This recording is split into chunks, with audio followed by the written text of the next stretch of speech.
Good morning to viewers in the United States. Good afternoon to our participants in Brazil. And I hope and assume we have viewers all around the world. So good afternoon and evening to you. To our session, Managing a Global Privacy Program, the Role of the Chief Privacy Officer. I will start by reading a short disclaimer from the organizers. The statements expressed by Fundação Getúlio Vargas employees and guests who take part in online events and broadcasts exclusively represent their opinions and not necessarily FGV's institutional position. We also reiterate that everyone present here spontaneously agreed to participate in this event and to authorize the use of their name, voice, and image, besides assigning the copyrights related to their exhibition for this broadcast, which will be available later on FGV's official channels. To continue with this transmission, we ask you to verbally express your agreement with this. I agree. Barbara? I agree. Vivienne? I agree. And Justin? I do agree. Thank you all. So this session is organized by the IAPP, the International Association of Privacy Professionals.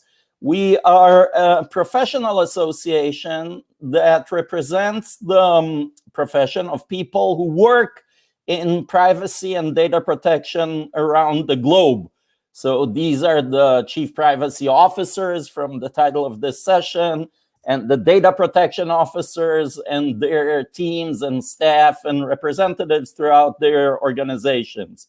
The IPP is a membership association. We currently have 70,000 members all over the world, and we are rapidly growing in Brazil, of course, where Article 41 of LGPD requires the appointment of data protection officers.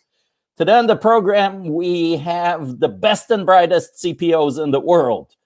And they're also based in 3 different continents. I will just present them briefly and then let them present themselves and tell us a little more about their career path. So first we have Vivienne Artz. Vivienne is Chief Privacy Officer at the London Stock Exchange Group, based, of course, in London. Hi, Vivienne. Hi, Omer. Very nice to see you. Would you like me to just give a little bit of background? Let's just go through all the speakers, and then I'll turn to you first. So we also have Barbara Cosgrove. Barbara is Vice President and Chief Privacy Officer at Workday, based in San Francisco. Hi, Barbara. Hello. And last but not least, Justin Weiss. Justin is Global Head of Data Privacy at Naspers. The company, I believe, is based in South Africa, but Justin works out of Hong Kong. Hi, Justin. Hello, everyone. Thank you for the invitation. Finally, before we jump in, I'd like to remind all of you that this is a live program. So please feel free to present your questions and comments using the chat function on YouTube, and we'll try to pick up and respond to as many questions as we can. We'd like this to be an interactive discussion. So with that, let's start with you, Barbara, and tell us a little about yourself and your career path. I imagine that becoming a chief privacy officer isn't something that you do straight out of graduate school. So how does one become a chief privacy officer? Back when I started my career, I don't think one became a privacy professional right out of school. So I'm a lawyer by background. I'm a licensed attorney, but I will say I did not go the legal route into the career. Out of law school, I ended up getting into focusing on human resources issues. And so I was involved in companies that were developing training materials, newsletters, sample handbooks and manuals in the human resources field. And as part of that, HR, there was privacy, huge privacy aspects. And at that point in time, I don't think you really saw somebody focusing on privacy in an organization. It was either part of the HR role, part of the IT role. And so I was able to learn a lot and take on more responsibility that way, as there wasn't a dedicated person for it. And then through my career, I got closer and closer to technology. And so as I started working more in technology companies, I became responsible for interpreting, understanding regulations, including privacy regulations, whether it was HIPAA in the United States for healthcare information, but also looking at, again, some years back, how the directive in Europe, how we would interpret that and build that into various technologies. So throughout my career, privacy was part of it, but it wasn't solely focused on it. And then eventually, as I got closer and closer to the technology side and working on those regulations, I ended up more in a broad security role. And as part of that security role, I ended up becoming the chief security officer at Workday, where I'm at now. And we're a enterprise provider of human resources, financial management, spend management, analytics, applications for B2B. Security and privacy are key to what we do. And so privacy was part of that security role. And again, 15 years ago, I think that was fairly common to still see privacy as part of another aspect of your job. And then as we kept going, privacy just became more and more important as we saw the type of data that we were handling, the trust we had to have with our customers, and regulations changing around the globe. We were finally able to split it out, and that became the sole focus of my career. But it's always been part of my job. It just was never really the full aspect of it until we were able to split it out from the security aspect. And then over the last, really it's been the last 14 years, been able to build out the privacy operations aspects, as well as lead up into the CPO role. So I'd say, I don't know that that's that uncommon of a path to have started in HR or IT prior to focusing on privacy, but it's definitely the way I went. And having that law degree has helped the entire time in terms of understanding regulation, but I definitely have not reported into legal departments or used it as a legal role for much of my career. It's been much more operational, strategic, and having that legal background has just been really helpful in interpreting. But it's not, I'd say, how I've led in terms of privacy. That's fascinating, Barbara, because in a way it shows the journey, I feel, of a lot of people, at least in our generation of privacy professionals, who came at it from different angles. You mentioned HR, and then security, of course, finally focusing on privacy. I think today, as this has blossomed into the profession it is, and of course it's still nascent, and the trajectory is still tremendous growth, but already I think a lot more people are entering their careers into privacy, so they might have different paths. Justin, tell us about your journey to chief head of privacy at Naspers. So, like Barbara, I had a professional life before I entered the privacy profession. In fact, before I went to law school, I had spent several years as an international relations officer at the Olympics. So I was someone whose skill sets and kind of professional experience was around issues of political science and languages and cultures. And I had always been very, very passionate about work across different cultures and societies. I had the opportunity to live and work in Italy and in France and in many jurisdictions outside my home jurisdiction of the United States, where I grew up.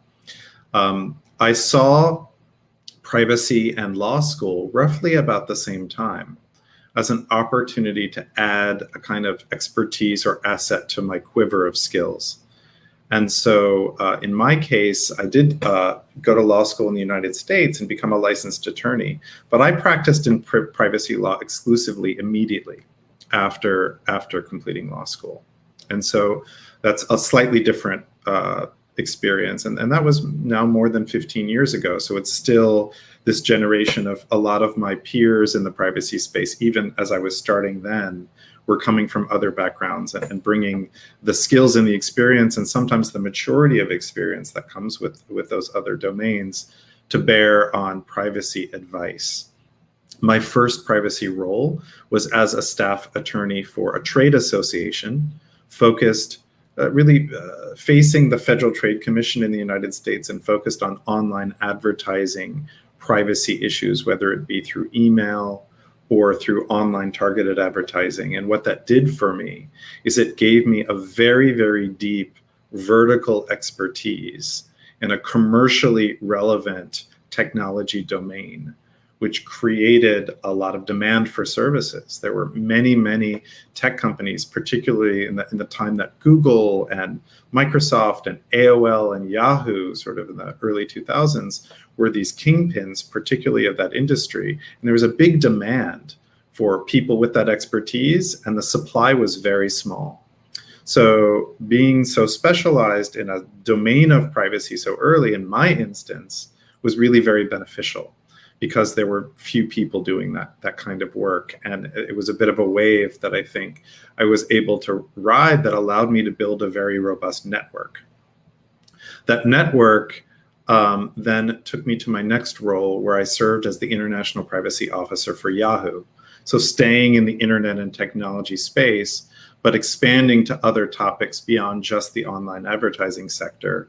And I had the opportunity to represent the organization in many jurisdictions around the world. It was an international role, primarily focused outside the United States. And that gave me quite a bit of exposure to Asia and Africa and Latin America, and in particular, Europe in the days before and leading up to the GDPR. So I was very much immersed in that work on behalf of Yahoo.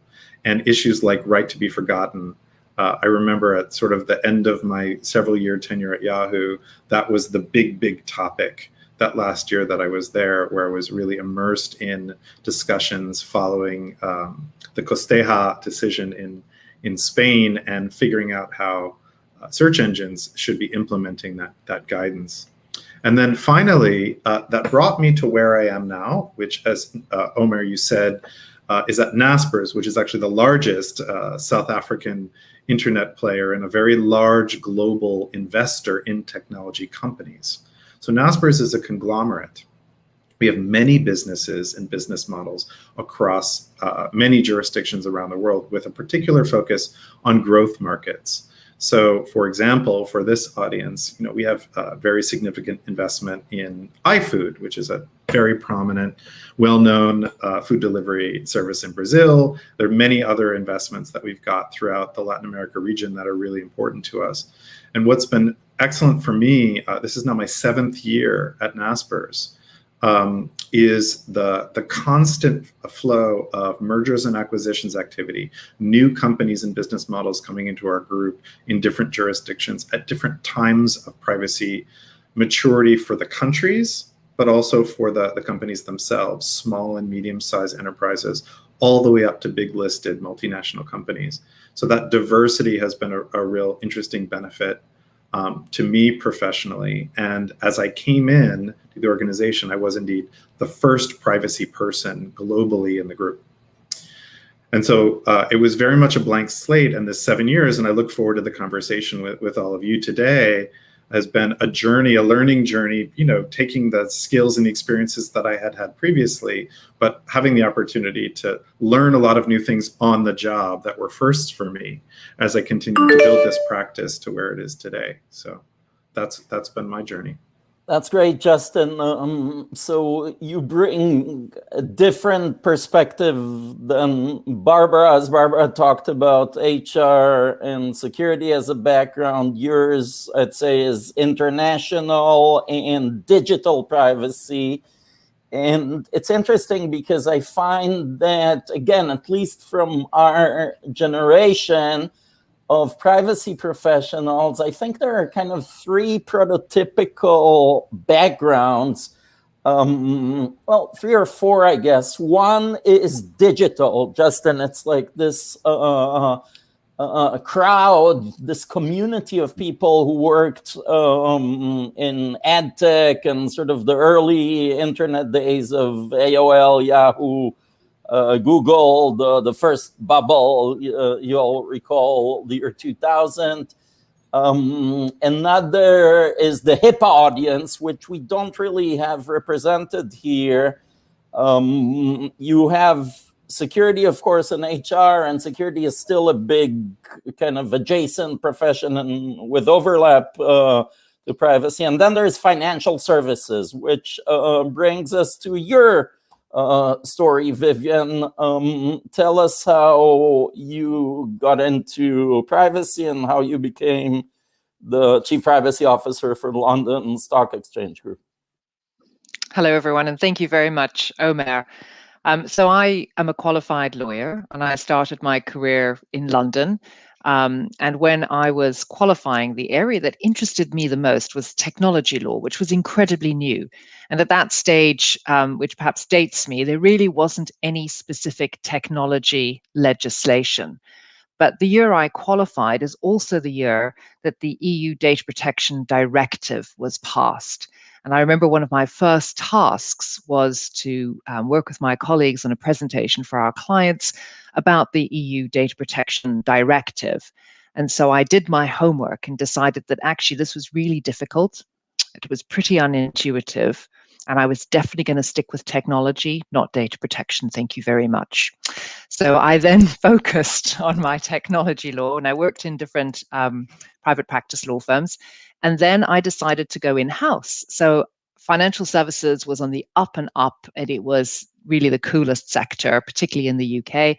So I decided to try my luck in financial services, and I went to Citibank, one of the world's largest financial institutions. And that was incredible. So I was there as the technology and commercial legal counsel, and I got my dream. All the technology as well as all the commercial and business stuff, it was terrific. But privacy kept creeping in. And it kept creeping in increasingly as we moved to electronic data, as we moved to e-commerce.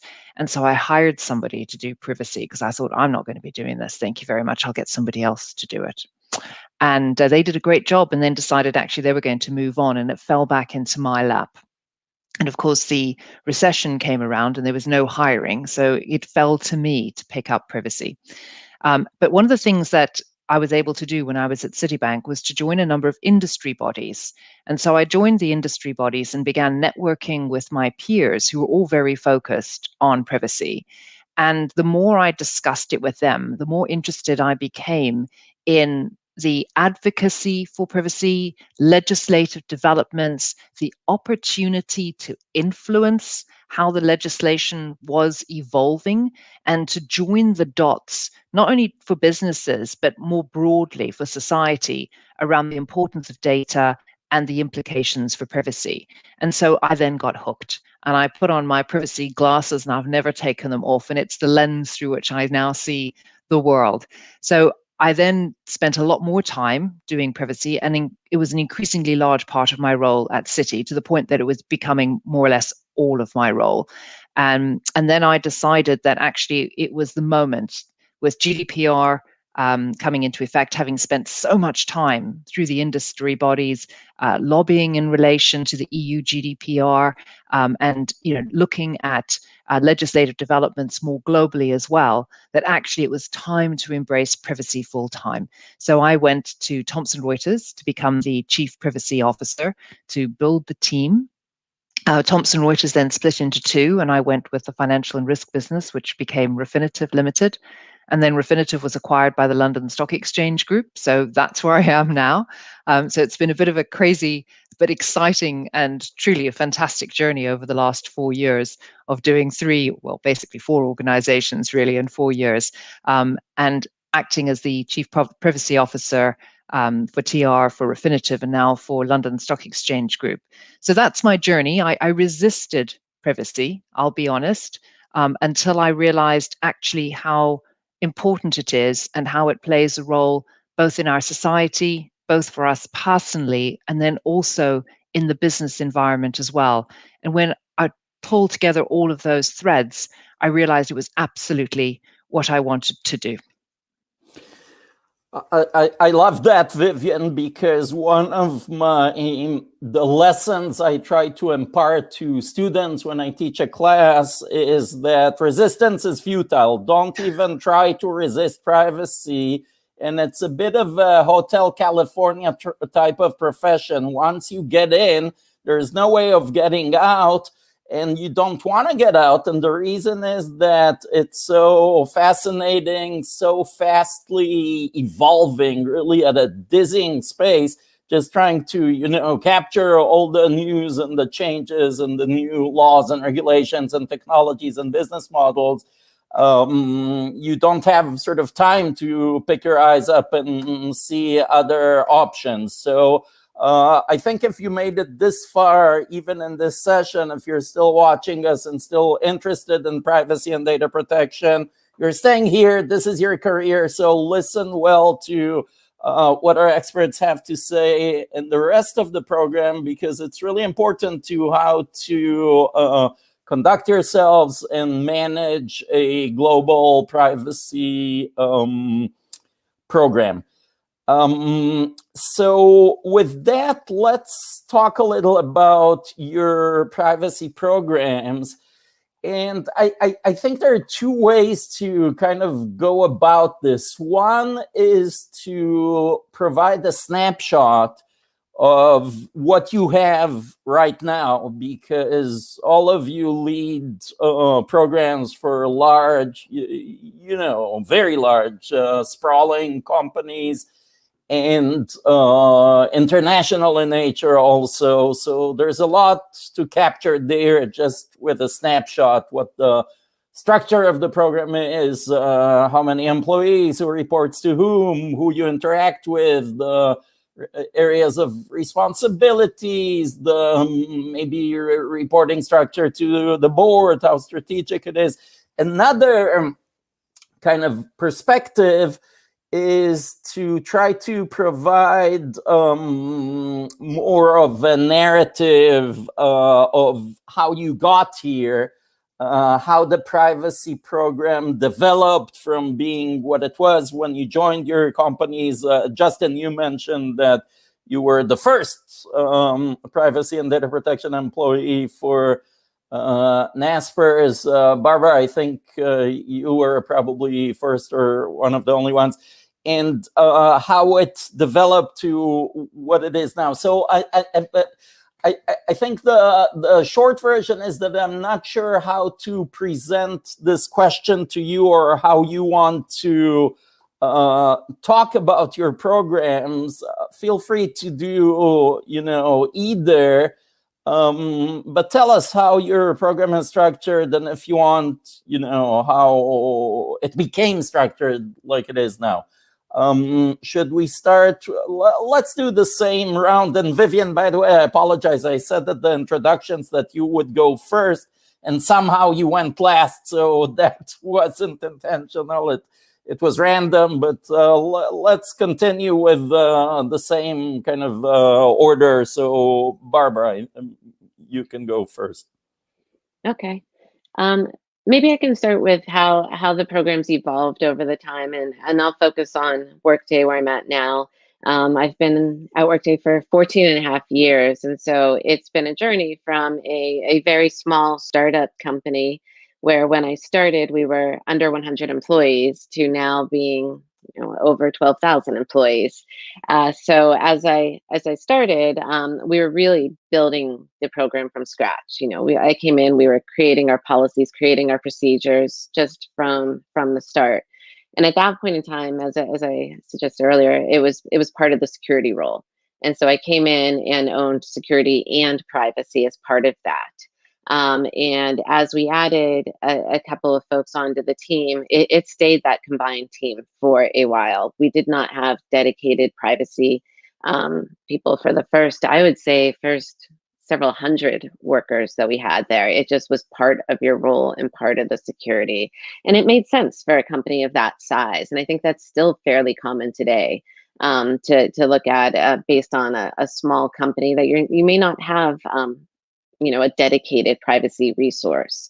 But then as we grew and as we became larger and we're working on a more global level at the early time, even though we had some customers that were global, I'd say we were primarily focused in the United States.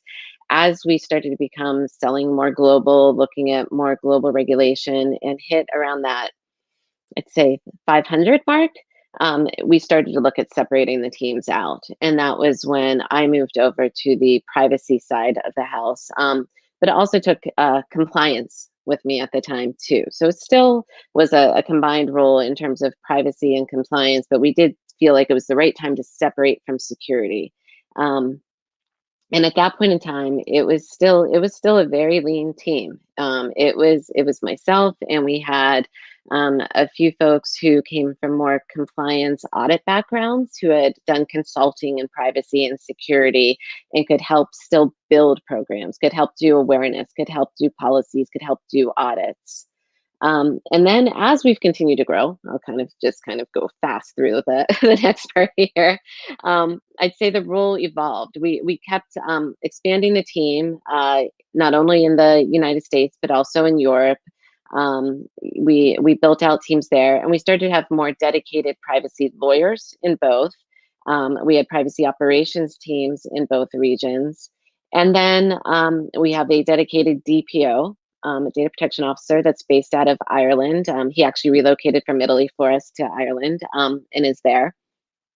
And we started to go, we need to set up more and more independence. So the role of the CPO and the DPO has evolved quite a bit over, I'd say, the last 5 years into being much more of a strategic and looking at what, Vivienne was saying a few minutes ago, looking at how we can do advocacy, looking at where legislation's going, how we can partner closely with our corporate affairs department, as opposed to being in the weeds in the day-to-day decision. And then we're still very involved in the, high-level strategic direction we're going and providing that independent oversight. And so as we got larger, that became more and more the role of the CPO. And then we had the dedicated privacy teams in both countries, and we have privacy champions across the entire organization now. And we, on an annual basis, report to our board of directors on privacy. It's the full board we report to, not an audit committee or anything. We give them an update of the program, and myself and the DPO, and then one of our privacy legal leaders goes in and reports to them. And that's definitely been an evolution too that we really started doing over the last several years. So at a high level, that's it. We started really as a combined function, split it out, evolved into a strategic organization, and now are really focused on how we can, be involved too from the advocacy perspective. Barbara, is it still privacy and compliance, or was compliance separated?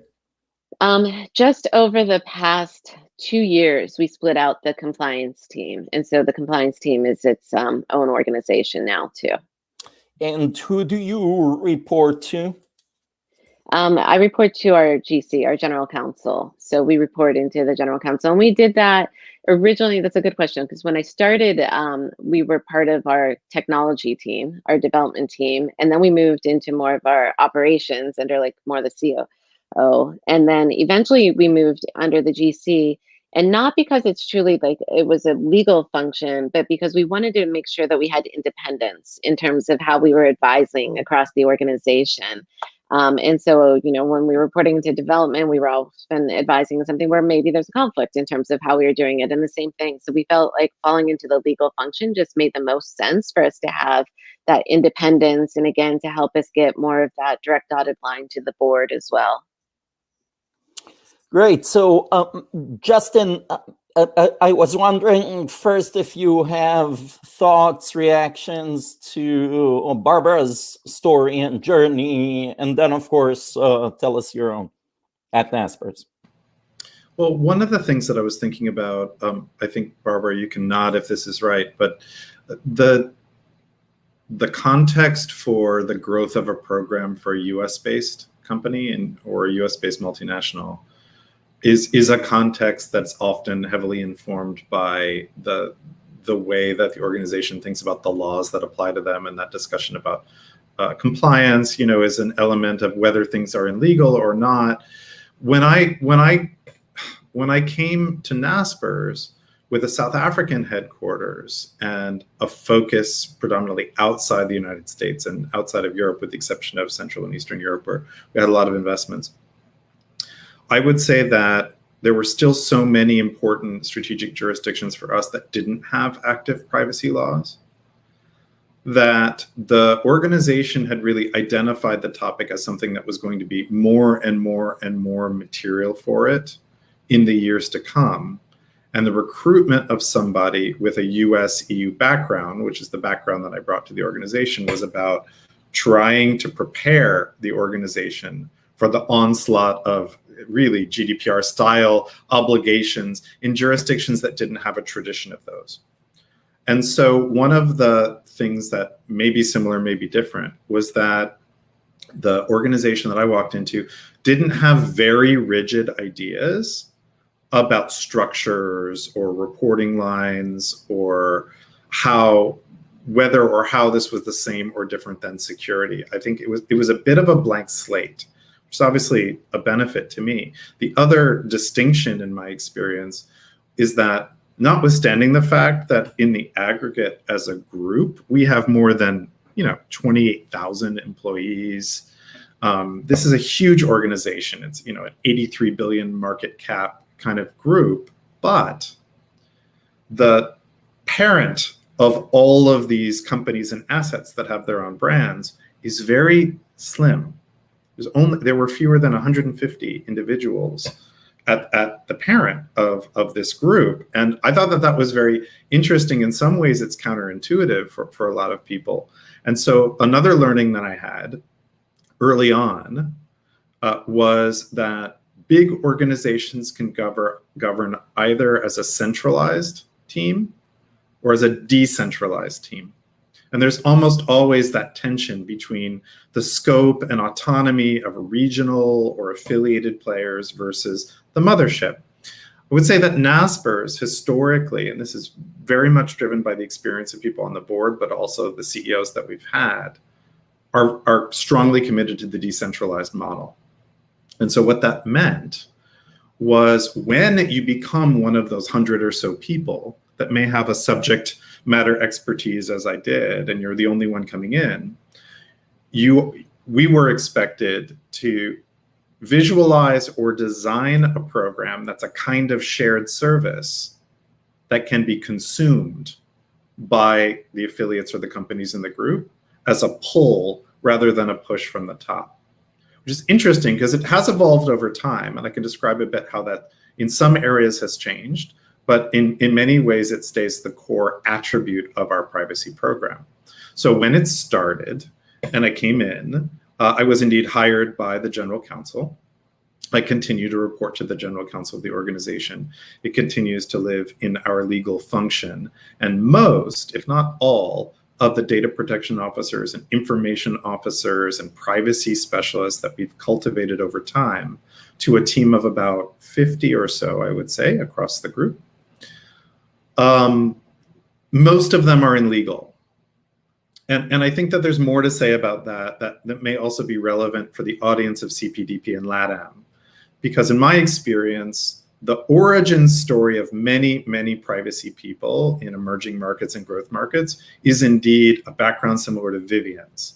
That these are individuals that had some sort of a tech law practice, and as a demand for privacy came, the IT and tech lawyers put their hands up and say, yes, we're also the privacy specialists. Whether they have domestic experience or not, it seems to be that part of the professional bar that steps forward and puts their hands up to fill the role of privacy folks. And so there is a fairly, I would say, in the jurisdictions where we're operating, legalistic view of privacy as a kind of compliance thing. Compliance with, in South Africa, PAPI, in Brazil, LGPD. And it's true that executives expect a privacy team to deliver compliance with those privacy laws. That's very clear. But the head start that I got before a lot of those laws became operative in the jurisdictions where we operate allowed me to frame it as something bigger or strategically different than just compliance. And so from the first day, unlike Barbara, I said, I heard that there are some, over time, sometimes they've been combined, sometimes they're separated. In our case, the compliance function has always been distinct and separate from privacy. And that was in part at my discretion, to frame it that way. And I framed it more as the program, more as business-oriented imperatives for the CEOs of the companies that would deliver compliance as a byproduct of the program, but wasn't the key driver. So my key drivers for the executives were things like your ability to do deals and M&A and B2B partnerships, your ability to meet user growth or user retention targets when it comes to the metrics that the businesses are using to try to grow these early stage investments. I really tried to focus on those business drivers and lead with those and develop a brand and a buy-in that was very CEO centric in my case.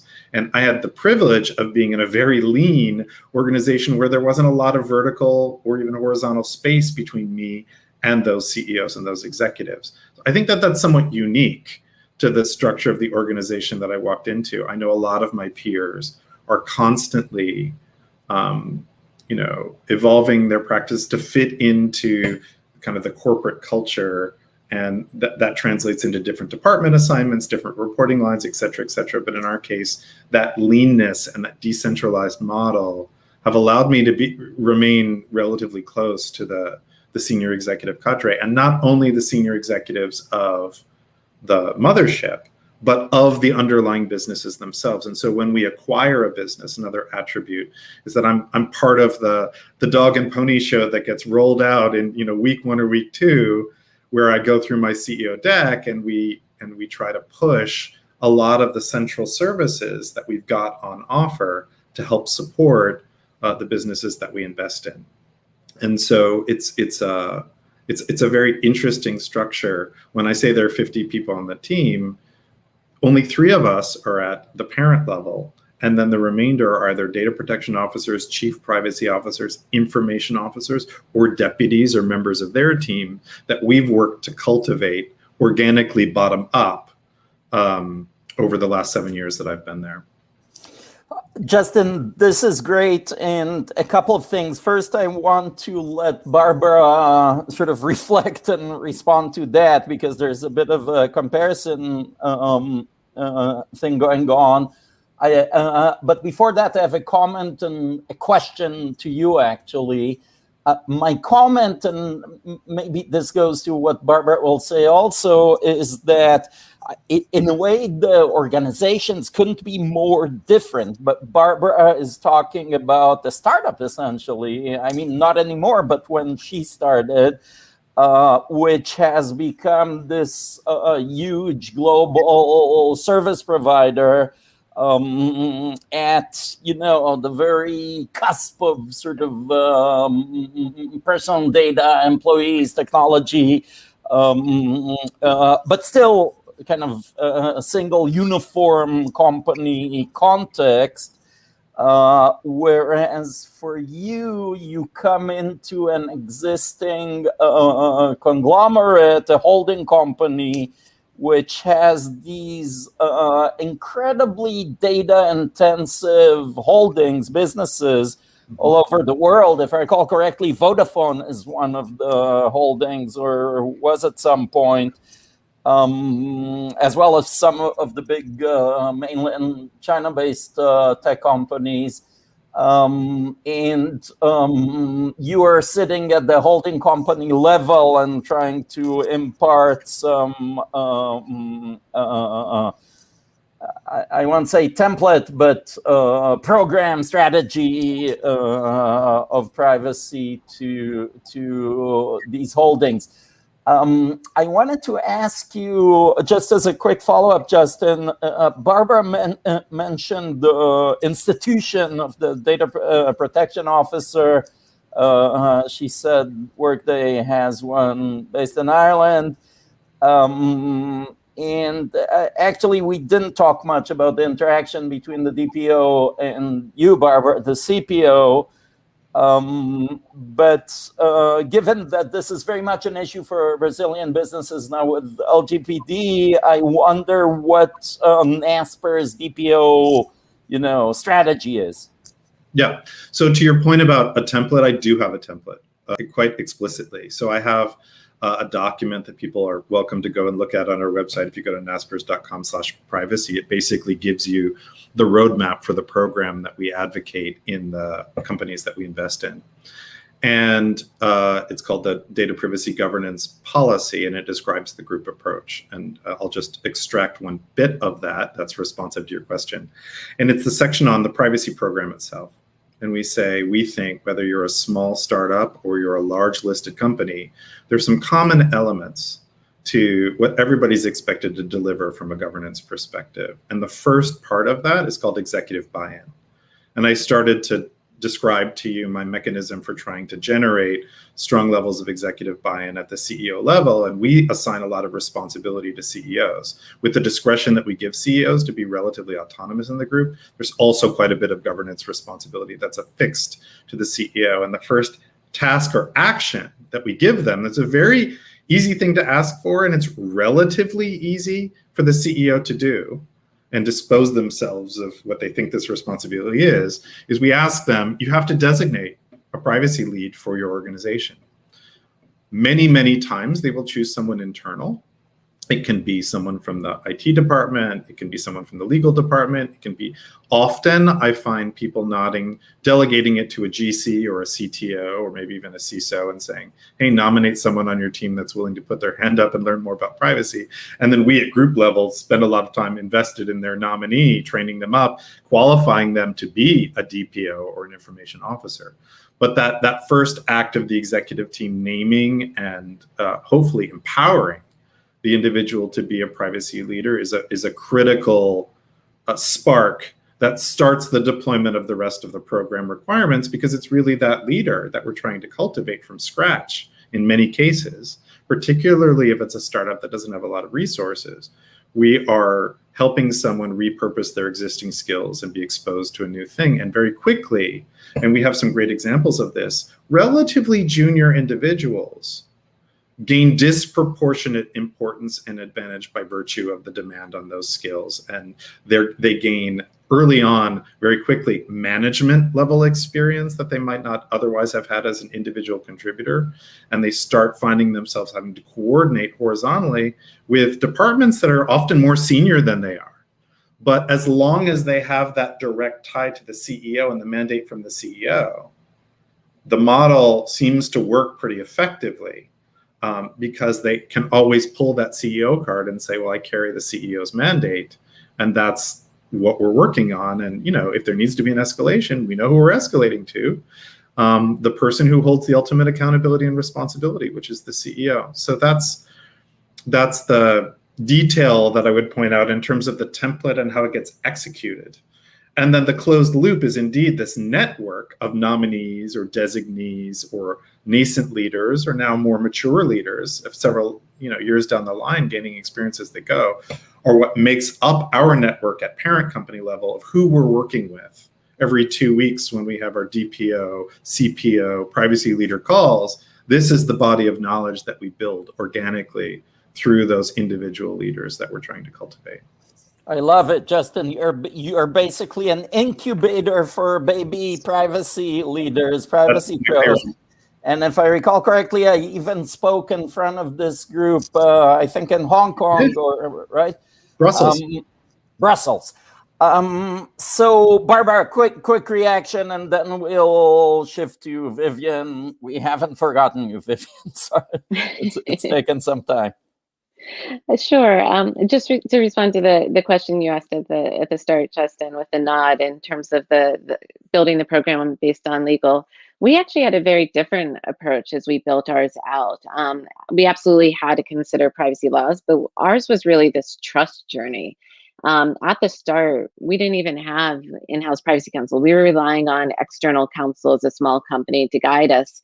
But all of the program, the controls we were building, well fed into it, was really looking at what we needed to do to maintain the trust of our customers. It was more tied to our company's core values from the start. We were a company that even early on had defined values and wanted to live them. And so we were building out almost from the start a data ethics as part of our data privacy program. And so when I'm talking about our compliance controls, it was beyond looking at the legal controls, but looking at how we could meet those commitments we were making to our customers around how we handle data more from an operational perspective. And then as we've evolved and we've seen the tangled web of privacy laws come into play over the last several years, we have brought in more privacy attorneys in-house, and that has been building. But the beginning, it was really this trust journey for us. And we still have more of a privacy operations function that are non-lawyers than we have lawyers in-house still, because it is a critical part of our company's privacy journey.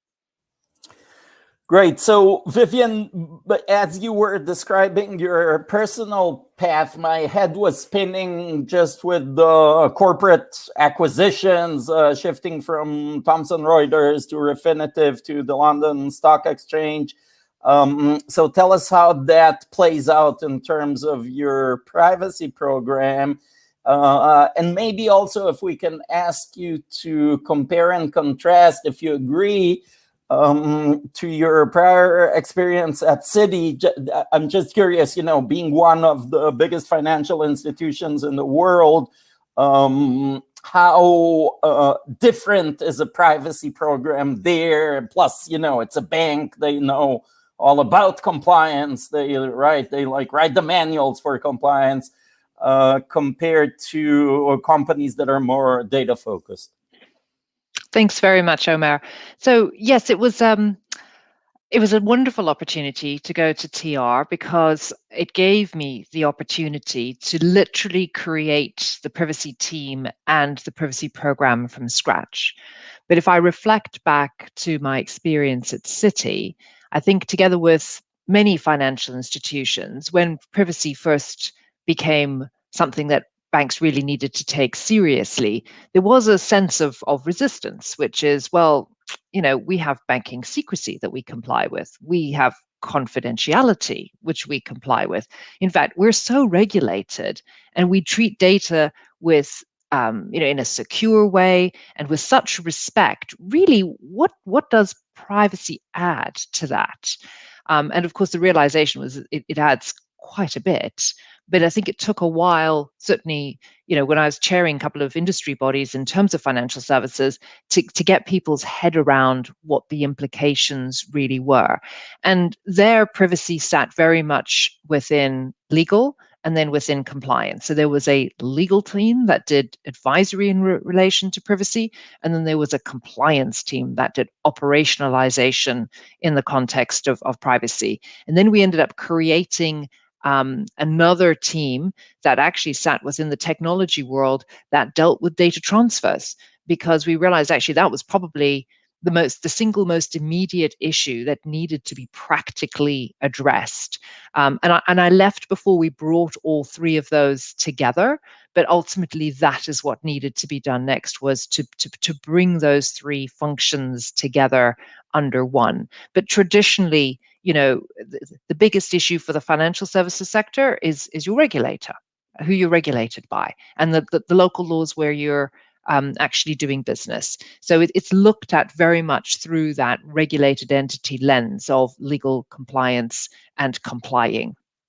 So going to Thomson Reuters, some of the business was regulated, some of the business wasn't. There was a team that was working on GDPR compliance, but otherwise it was a blank piece of paper. And so that gave me this tremendous opportunity to actually look at what we had. What was our business? What were our products? Where were we operating? And so that is what inspired me in terms of designing the team and also designing the people. Now, I'd been hired in by the general counsel. And so I reported to the general counsel. And actually, to pick up a point that Barbara made, really interesting, I think part of the decision for having privacy within legal and compliance is exactly the independence piece, to reflect the requirements under GDPR for the DPO to be independent, and also just as an organization and as a business to ensure that the privacy function had that independence in order to conduct their role across all the businesses. There was no vested interest. It sat separately. And so one of the things that shaped it for me was my experience at Citi of the different roles that legal and compliance play. And because this was a legal and compliance team, is I set about organizing my team and organizing the program based on how we did business, and almost everything we did was global. There was very, very little that was geographic specific or a product for a particular jurisdiction. They were global products and services. And so I needed a global team. And I also needed a team that wasn't just lawyers, because I think lawyers are fabulous, and I am a lawyer. But lawyers are not as good at operationalization as non-lawyers, because non-lawyers look at law in a different way, and their job is really to look at what are the requirements and how do I turn that into practice. And once I've turned that into practice, how do I measure that people are actually following that? How do I report on it as well? So it's that practical element of it that was a significant driver for the way in which I formulated the team. So I divided it into 3 regions because, the challenge is that privacy laws are nation specific. So, there isn't a global privacy law. It's articulated differently in different jurisdictions. And so you need to be looking at it from within the country, but also a top down, which is your global products and services. And so my team is not big. It's just 11 people, some in the US looking at that whole stretch of, Canada, and then the Americas, North America and South America, and then the Asia team sits in Hong Kong. And again, we've got 1 lawyer and 1 non-lawyer there covering that whole region, which is incredibly active at the moment. And then we have some people in the UK that are covering the whole of EMEA as well. And so that's how we've structured it. So based on how the business products and services are sold, and also understanding that we need both legal and compliance people in order to achieve all the things that we need to achieve. And then the other piece I looked at was, what do we do? And we had to recognize that what we do is strategic, and that's where our advocacy sits, and that is an important part of what we do. If we're not strategic and we're not thought leaders and we're not shaping the discussion both internally and externally, then we're not doing our best. So there's that element of what we do. And then there's the next piece, which is your privacy policy. And all your policies and how it interacts with your confidentiality policy, information security policy. You've got to set your standards and figure out what does your organization say about privacy, and map that to each of the geographical requirements. So where do we stand on this, and then how do we ensure that we're complying with all the variations, as the case may be. And then there's that whole sort of operationalization and escalation piece as well. So, how does this actually work in practice? Where are the FAQs? Where are the processes? How does this actually happen? And then the final part, which I think most organizations are still on the journey to, if we're being very honest. I think there was a big rush to implement GDPR because that was a big issue for many organizations in the world. But the final part is really around assurance and reporting and monitoring. And that is an area where you can't engage in that part until you've sorted out the middle bit, which is your policies and your practices, because otherwise you haven't got anything to monitor to report on. So and that is a really important piece, and that can give you so much information about the health of the organization, the maturity of your program, where you have challenges, and actually where things are also going really well. So I approached it, although sitting in legal and compliance, I know that Barbara talked about trust, which was a really excellent point. I approached it as a culture. So there was the big program with the 4 different limbs, but also what we wanted to do was create a culture. So when the GDPR program was rolled out, it had a tagline and it said privacy matters. And that was really cool wording, actually. I thought, well, I can't say privacy matters again. So what we did was we changed it to privacy is the new normal, so that we had a culture of privacy in the organization. This is how we do business. This isn't just a legal and compliance requirement. This is how we operate, how we treat personal data going forward. To Justin's point, I think one of the big challenges that I've had, and I know many other organizations, particularly in the regulated areas, continues to have, is that you're still seen and you get siloed within legal and compliance. And taking the program, taking the strategy, taking the awareness from legal and compliance and making it something that is business relevant and something that the business leaders understand is strategic for them is the key. And it requires a fairly mature organization to reach that level of understanding and incorporation of the privacy program within their structure. And I think too often the challenge for CPOs is that you end up still sitting in the legal and compliance bucket, and it's really difficult to be that strategic business partner voice in the room where the decisions are being made, including around M&A, location strategy, etc., because actually that's what's fundamental and key, and that's where you can add tremendous value. But we're still, I think most organizations are still on a journey in that space. And the final thing I was going to say is that, one of the things that I have also been very clear about in terms of the program is that we are just 11 people. So, we're a bit like information security. There's a lot that we can do to put the structure in place and to advocate and to raise awareness and to do all those wonderful things. But 11 people can't be everywhere all the time. And so we've cascaded the program through privacy champions and in-business privacy leads, enabling the business, making them accept responsibility for privacy implementation. Your business, your responsibility. I will help you, but this is what you do, and this is how you do it. And that has been an interesting journey to see those people who are thrilled by the opportunity to really engage and understand these elements around data, and then those who are dreading the opportunity. And I find if you find all your enthusiastic people and then backfill with the others, and hopefully you can convert them en route.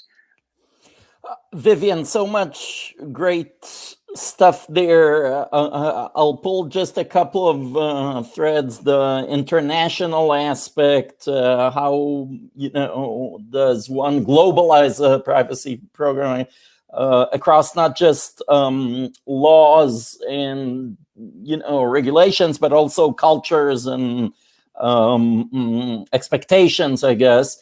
Another is being an internal and external champion, and I think this goes to reporting to the board also, which Barbara had mentioned earlier, and tied also to your discussion of assurance reporting and monitoring, which I think brings us to the question of metrics and how does one measure and record and assess success. But first, I want to just do a quick, short follow-up on a matter which all of you touched on, and Vivienne, you just talked about it. How do you impart this wisdom to senior leadership?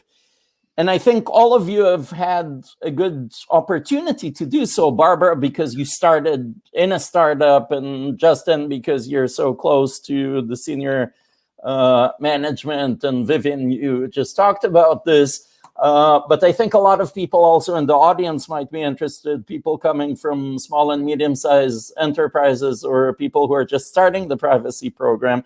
How do you evangelize this notion that this isn't just about compliance, it's a strategic matter? We say it, but how do you actually convince people to buy into it? And I'll just give the cynical view.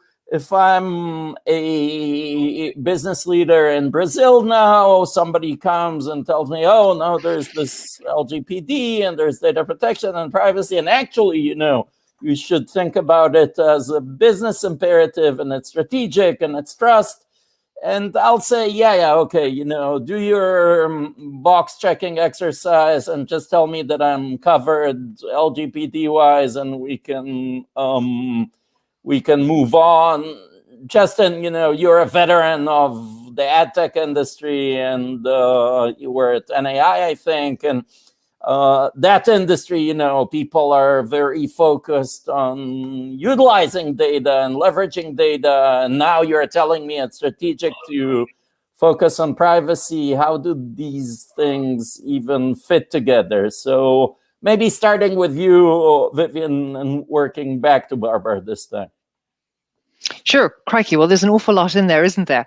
In terms of the business piece, what I did is I actually went to each of the business leaders and I asked them what they thought about privacy, how they thought it might be relevant to them, and then what data they had that they were processing.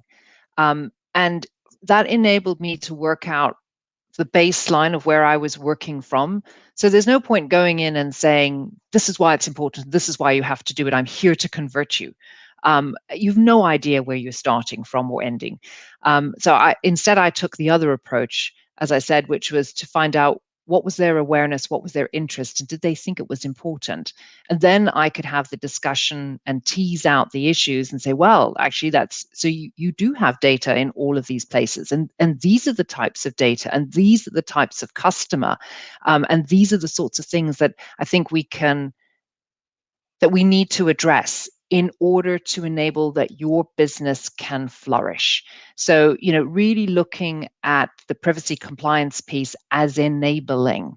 I am here to enable you to do business in a way where you're not going to trip up against local requirements and regulations that are going to cause your business harm or going to cause your customers distress.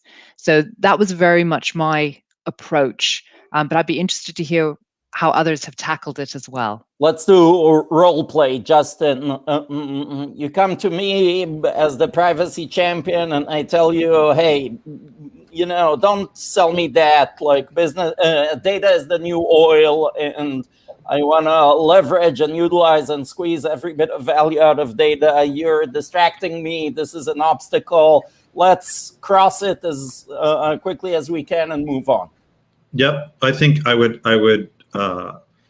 would probably say, Omer, that one of the things that I understand you're quite focused on, particularly next week, is the funding round, that you're looking to inject additional capital into the business. One of the realities of funding mechanisms these days, whether it's banks or risk transfer when it comes to insurance, or all of those other kind of corporate cycles that swirl around capital acquisition, is that there's really significant and ever expanding DD checklists that these external stakeholders are imposing on us as a condition of doing business, as a condition of securing the capital.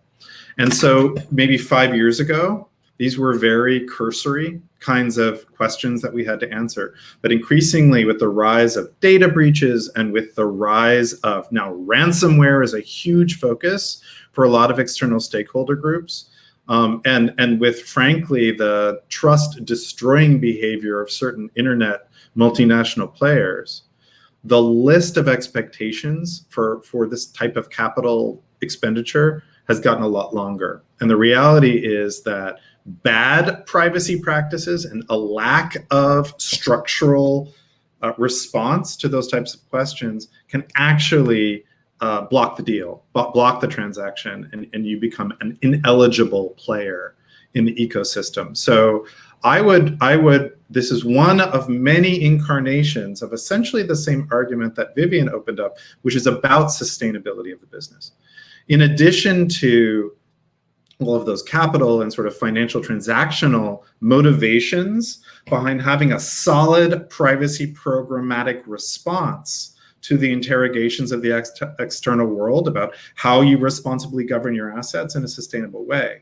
The growth of environment, social, and governance expectations in the ESG space, particularly if you're a listed company, cannot be overstated, particularly in the last 2 years. And boards of directors want good answers for their external stakeholders to what you're up to with respect to privacy governance. And so if we can clarify that the deliverables for a privacy program are closely tied to those business imperatives, and this is not a ruse, this is just facts of what's valued today, then I don't see that there are as many blockers as people fear. However, there is also an expectation that the manner in which you implement your privacy governance is business enabling. And so instead of blocking data transfers, what are the tools we need to put in place to enable the data transfers? Instead of deauthorizing a database merger, what are our options for how we accomplish that database merger? Instead of, you can't do X, it's a lot more about how do you do Y. And I think as long as you can convey that alignment, that sense that I'm aligned to these imperatives, you're going to get a lot more discretion to convince your business partners that some of those hard decisions are essentially business necessity decisions. And they're not merely so we can comply in the best way possible. It's rather so we can actually carry on the data-driven business that you want to carry on in a sustainable way that all of the stakeholders that you care about will agree is the right way to be doing business. Okay, I'm almost buying it now, but I need final proof, final convincing from Barbara. I feel like Justin heard some of my conversations in the past. We definitely had some similar points made. As we looked at it, it was the data is the new oil line that came out for me.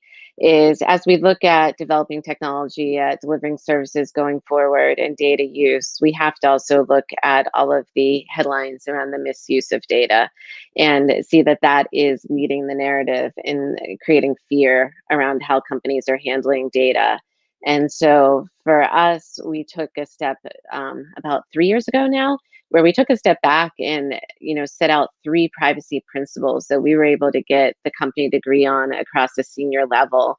And we did that to show that we, by setting 3 principles that align with our core values and that we can all agree on and agree that we can build the program, we can help build that culture of trust, which is going to be needed going forward to have these conversations with our current customers, with our prospects, in order to be able to continue to have access to data for support purposes, for purposes you need in an enterprise company that are not the headlines that are out there. And so by all of us agreeing to that and aligning on that program and coming up with it, it's going to make your jobs, whether it's as a developer, as support, so much easier, because we've agreed on it. We have a framework. We're building that trust as a company, and it's not tied to just laws. It's really tied to making sure that we're representing our narrative and what we believe as a company to deliver better services. And so we came up with 3 principles that we were able to agree on across the senior level, and we use those for all those conversations today. So let's talk a little about the global context. I mentioned it as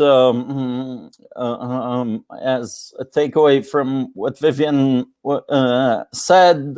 You talked about different jurisdictions. Those following the developments in the last couple of years in the United States know that there is a lot of anxiety building as state privacy laws proliferate. That started with California, of course, with the CCPA, and now we have Virginia and Colorado and other states weighing in. And businesses are alarmed that they will need to start complying with different, sometimes maybe even conflicting standards and requirements, different time, for example, periods to respond and to do stuff. This is just within the United States. Now, blow that up across the globe, 200 countries. You're sitting maybe in Brazil, but your business also does business with Europe, which has GDPR, and with other Latin American economies, and with the United States. How do you rein it into a program that's comprehensive, but at the same time attentive to national differences?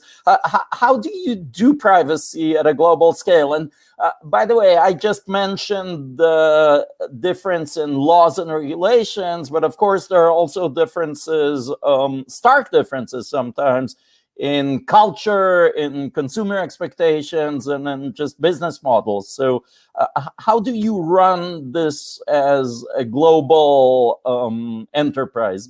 Maybe start with you this time, Justin.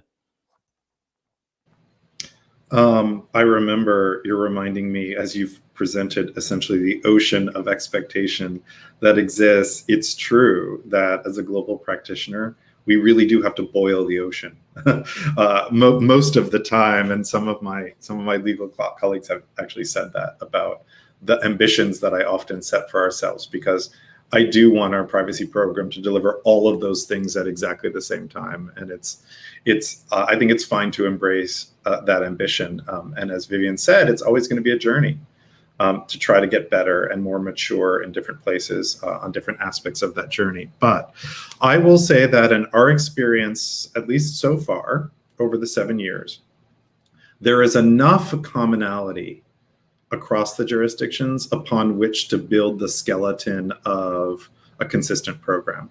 And I already described to you the sort of governance framework that we put in place that describes how you can build a privacy program that's going to deliver 90% of what's expected in any of the jurisdictions.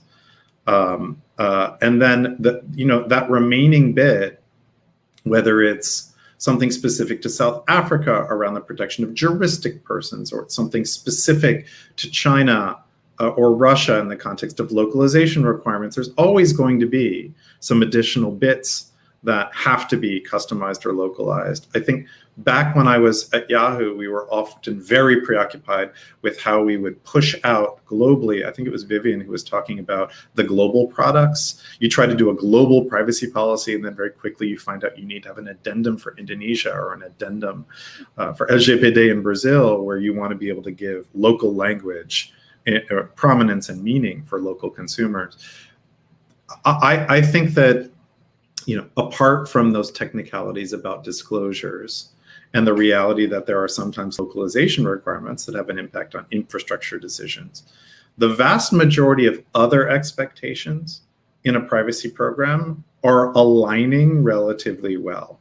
And I'll just quickly tick them off for you. So, everywhere we are expected to have an appropriate level of data security, and we're expected to have an appropriate incident response plan. That's very consistent everywhere. With respect to subject rights, in jurisdictions where individuals are given the right to request access, correction, deletion, erasure, in some cases portability, or more advanced versions of right to be forgotten, you need to have a mechanism to receive requests from the public and action them in an appropriately timely manner. And that's consistent globally for jurisdictions, including in the United States, that have passed these types of laws. And you are expected to have an appropriate level of documentation so that you can stand ready to demonstrate all the aspects of your program that you've put in place, so that you are an appropriate interface with a regulator. And I think, whether you're using automated tools to help deliver that in a GDPR style way with inventories and checklists and all of that stuff will probably vary from jurisdiction to jurisdiction in terms of the form of some of that documentation. But at the end of the day, if you've got appropriate disclosures and policies, you've got security in an incident response plan, you've got a mechanism to fulfill and honor subject rights in an appropriate way, you're covering a lot of the ocean in terms of the operational expectations. And we can go on in the terms of the long list of operational deliverables, but it's useful to simplify it down sometimes and realize these are the big threat vectors from an external to internal perspective. And I think it makes sense for practitioners in the LATAM region, for example, that are dealing with newer laws or LGPD in Brazil to remember that you often do have to take a risk-based approach and prioritize those elements of the program that correspond to the biggest public expectation, the biggest regulatory expectation, and also the biggest risk to individuals. Keeping in mind that your duty is to look after the privacy rights of individuals, not just risk management for the company, it's risk management for individuals as well. Vivienne? Thanks very much. I think, Justin, you make an excellent point there in terms of there's a core consistency in terms of obligations, which you can use to sort of build that program. And I completely agree with that. I think one of the areas that we've focused on, and we did some work with CIPL on this, and the UK Information Commissioner's Office has now published guidance around this topic as well, is accountability. So it's about understanding that there are core aspects to your program. There's also lots of ISO standards out there that will help you with different aspects of privacy to create a consistent approach. But the narrative has to be yours. And I think that's why I'm really focused on the accountability approach to privacy, because every organization is different. The nature of the data you process, the types of customers you engage with, whether your role is as a controller or as a processor or both, and all of that will dictate your approach to your privacy program and where you stand. And the other part of it, of course, is where are you headquartered? Are you truly global? Do you have a sort of almost a franchise presence across the world, or is it somehow centralized in one jurisdiction or another?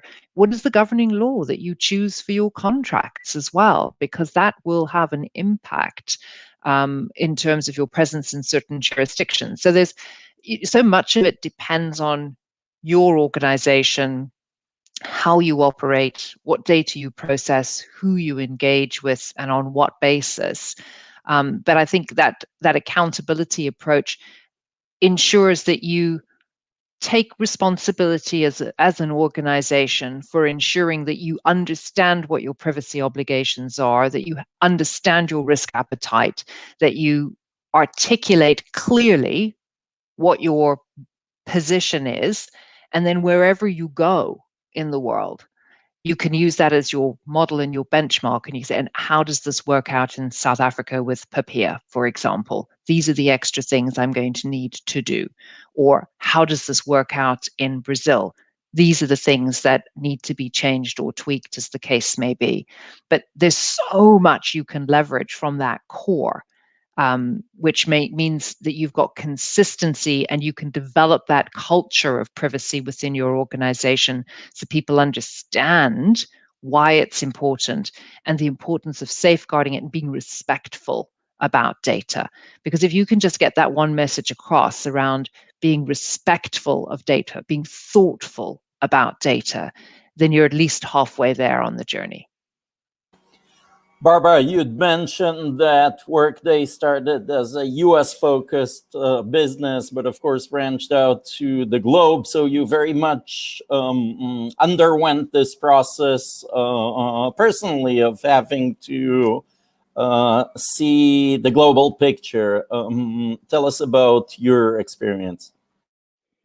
Yeah, I agree with everything that Justin and Vivienne has said. There's enough common controls that you can build out across the program. that you can then allow for configurability, or whether you want to say customization, to meet the local needs. What I'm seeing is the big shift now, that really internally and as a CPO, and what I'm seeing across my peers, is we're now seeing so many privacy regulations come up, where, you know, the state by state, as you're talking about, or just around the globe in places where we never maybe expected to have privacy regulations, that a big part of the role is not only trying to keep monitoring whether you're building the right program internally, whether you have the right controls, whether you're doing the right configuration based on geography, but also a lot of external education and advocacy to make sure that, you know, concepts like, we're a data processor primarily for our customers' data, to make sure that as new regulations are coming up, that that concept gets captured in the regulation, like going and doing education on the difference between, in countries where there was never really privacy regulation before, it's easy to miss some of those things and not put in place that controller processor relationship, as opposed to thinking about primarily consumer. And so for me, that's been a big journey, I think, for many of us as privacy professionals, as we're looking at these global trends. It's not just how we manage internally, which I agree with everything Justin and Vivienne said. It's how are we going to continue the education externally to make sure we don't end up with, you know, extremely different regulations, or some that are missing key provisions that we need in order to be able to keep operationalizing across the globe. So for our last couple of minutes, I want to focus on an issue that is both internal and external, and it's the assessment, the measurement of where you stand as a privacy program.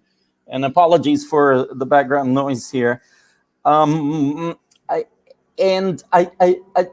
of it is how to measure success. Is it just accounting of how many complaints you get and how long it takes to address them and subject access and all that?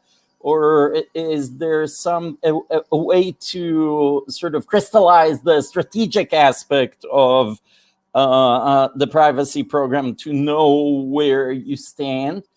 And I guess the other part is how you convey it, communicate it to both internal stakeholders, starting, I guess, from your team and all the way up to the CEO and the board of directors, but also external stakeholders like the public, the media, regulators, and others. So privacy program assessment and metrics, let's start with you, Barbara. Sure. I would say we group those into three major categories. So first, we would have how we communicate with our customers, how we do the external, and through that, we do a lot of traditional third-party audits and certifications. You know, we try to be one of the first to obtain many of them to demonstrate trust. So whether it's pulling privacy into a SOC 2 audit, whether it's attaining ISO certifications, most recently the European Cloud Code of Conduct that we are assessed against, being able to demonstrate that we align with industry standards and regional ones as well, is a big way where we are able to show independent measurement against our controls. Internally, then, we go to more of the oversight. As part of the DPO and CPO part of our organization, we build out internal metrics and have dashboards that we build up where we're able to show oversight and insight into the activities. And that includes DSARs and time for response and various compliance initiatives across the globe. And as we do our annual board presentation, we are able to go and demonstrate those statistics there too. The final one is being able to do a privacy maturity assessment, basically. And internally, we use the NIST privacy framework. So being able to go and use that really is more of an internal benchmarking against peers and be able to see where we're doing. And that helps a lot with the strategy that you're talking about, to show where we're at, how are we building the program, are we aligned with others?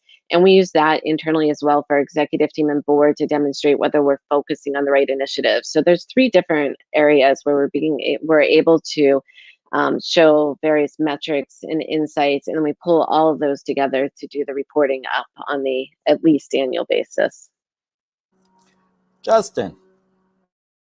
Yeah, I'll try to keep it brief. While there's sometimes a temptation to think about quantifying the number of contracts or the number of entries in a data register or the number of queries that are handled via email, we've kind of resisted that in terms of the areas to focus on for quantifying in our programs, and gone in favor more of the type of metrics that we report to our board ourselves that give them a sense of health, and those have translated into what we've added to our integrated annual report externally as well.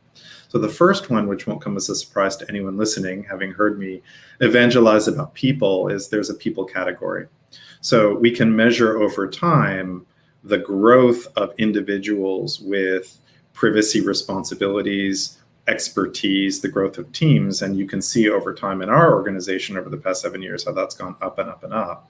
And that's a metric that I think contributes to a view on the relative maturity, or at least the relative capabilities of the organization to intervene on privacy matters. So we actually have a people-specific metric, and that ties in also to their training. So we monitor whether they get certified with IAPP credentials. We monitor whether people are passing exams or doing advanced studies. Those things are something that we can quantify as well. The second one harkens back to Vivienne's emphasis on audits and verification. So we quantify and report on the nature and number of audits that we conduct that are data related across privacy, security, or other types of verification. Sometimes we do compliance audits, and we aggregate those and report the nature and number and outcomes of those. Reviews that we do at group level of individual companies' performance, that's quantifiable. And then we also developed something that's akin to the way auditors tend to think about measurement, which is a maturity model. We looked at NIMIDI framework and the AICPA framework and kind of created our own bespoke 4-tier level of maturity for different aspects of the privacy program. And we use that as a measurement tool for companies to both self-assess but set targets on an annualized basis. And that's something we could audit later if we want, but we try to measure maturity level 1, 2, 3, and 4. And we've assigned different indicators or actions or controls that people can take that are evidence that they've moved from one maturity level to the next. And we found that to be a useful kind of surrogate way of introducing some sort of quantifiability to program elements that otherwise resist that sort of data capture spreadsheet type of reporting structure. So that's been a third tool that we've used that I think has been helpful for a lot of the companies. Vivienne. Super. Thank you so much. I'll be quick. So externally, I think often we focus on the advocacy side. Where have we been able to have an impact? Where have we been able to identify perhaps the unintended consequences of proposed legislation and enable the legislators to rework some of the requirements so that it achieves the intended result, but without the unintended pieces, which could be really challenging for business as well. So a lot of the external piece is focused on the ability of the advocacy team to achieve those results. Internally, I think we've all started with how many DSARs do you get, how many breaches, how many people have been trained, all of those things. And I think those are really important because it gives you that baseline. The numbers speak for themselves. But what it doesn't speak to is the culture. What it doesn't speak to is the maturity. And so we've devised a maturity assessment as well, which we've been using internally, because different areas within your organization will be at different levels of maturity depending on what they do with data and how well they adapt to the new normal, with privacy being central to that. So it enables you to measure your progress in different areas. We have it actually set out as a wheel with all the different businesses and functions and where we feel that they are mature. And that's based on, what have you implemented? Are you at the policy level? Are you at the process level? Are you at the monitoring and accountability level? And what does that look like? So that's been really helpful. And then the final thing was actually we've been working with Privacy Culture, which is a new consultancy firm, and they've just launched a privacy culture survey. So we took part in the pilot. And that's been really interesting to get a third party combined with a law firm as well as academics to conduct a maturity survey for us. And then it isn't just our assessment, but it can actually be done externally. So we're using all the external benchmarks that we can in terms of the tools. And IAPP, of course, has got so many of those things that you can leverage now, and some of the other providers as well. But this was the first time we'd come across anything that was an external opportunity to measure maturity, report back where you are compared to the other participants. Obviously, you're not ranked as number 3 or number 10, but you do have a sense of where you sit, and other organizations where they are stronger and where you are not, as the case may be. So that's been an interesting part on the maturing journey to understand how well we're doing, and also how well we're doing compared to other firms out there as well, because I think that's also really important. Great. We are unfortunately out of time, so I'd like to express my gratitude to you, the speakers, to our hosts at CPDP and FGV, and to the listeners and viewers, and wish you all a great weekend. Thank you very much.